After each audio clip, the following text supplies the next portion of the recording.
அஸ்ஸலாமு அலைக்கும். இன்னைக்கு காலையில் நம்ம என்ன டிஃபன் செய்ய போகிறோம்னா மேகி தான். மேகியில் இபி நூடுல்ஸ் தான் செய்ய போகிறோம். கேரட் பீன்ஸ் ஒன்றுமே இல்லை. சரி, அப்படி இல்லாட்டானா பரவாயில்ல அப்படின்ட்டு ஒரு கேப்சிகம் இருந்தது, அதுவும் பொடி உள்ளியும் கட் பண்ணி எடுத்துக்கிட்டேன். எடுத்துகிட்டு ஒரு பாத்திரத்தில் எண்ணெய் ஊற்றிட்டு பொடி உள்ளியை போட்டு வதக்கிட்டு இஞ்சி வெள்ளைப்பூடு பேஸ்ட்டு ஒரு 1/2 டீஸ்பூன் அதையும் சேர்த்து வதக்குங்க. அதுக்கப்புறம் கட் பண்ணியிருக்க கேப்சிகம், தக்காளி வந்து பாதி பழம் தான் நான் கட் பண்ணியிருக்கேன். அப்போ அதையும் ஒன்றா நல்லா மிக்ஸ் பண்ணி நல்லா வதக்குங்க. கொஞ்சமாக உப்பு போட்டு மூடி போட்டு ஒரு 5 நிமிஷம் வேகட்டும்.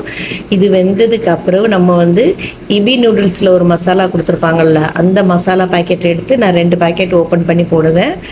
அதை போட்டுட்டு அதுக்கு ஒரு பிஞ்சு வத்தல் பொடி, ஒரு பிஞ்சு மஞ்சள் பொடி, அதையும் போட்டுட்டு அது கூட நல்லா மிக்ஸ் பண்ணி நல்லா கிளறி கொடுப்போம். கிளறி கொடுத்துட்டு மேகி நூடுல்ஸ்க்கு தேவையான அளவு தண்ணி ஊற்றிக்கிடுங்க. தண்ணி ஊற்றிட்டு தண்ணி கொதிக்கிற வரைக்கும் வெயிட் பண்ணுங்கள். தண்ணி ஒரு கொதித்ததுக்கு அப்புறவு நம்ம இந்த இபி நூடுல்ஸை அதில் நல்லா போட்டு மிக்ஸ் பண்ணி நல்லா எடுத்தது இப்படி உதிரியாக வந்துடும். சில பேர் வந்து நூடுல்ஸ் தனியாக குக் பண்ணிக்கிட்டு இதோட ஒன்றா சேர்ப்பாங்க. நான் வந்து தண்ணி கொதிக்கிற தண்ணியில் தான் நான் சேர்க்குறது எனக்கு பழக்கம். எனக்கு அதுதான் தெரியும். நான் அப்படி தான் நான் சேர்த்து செஞ்சது. பாருங்கள் எப்படி இருக்குன்ட்டு.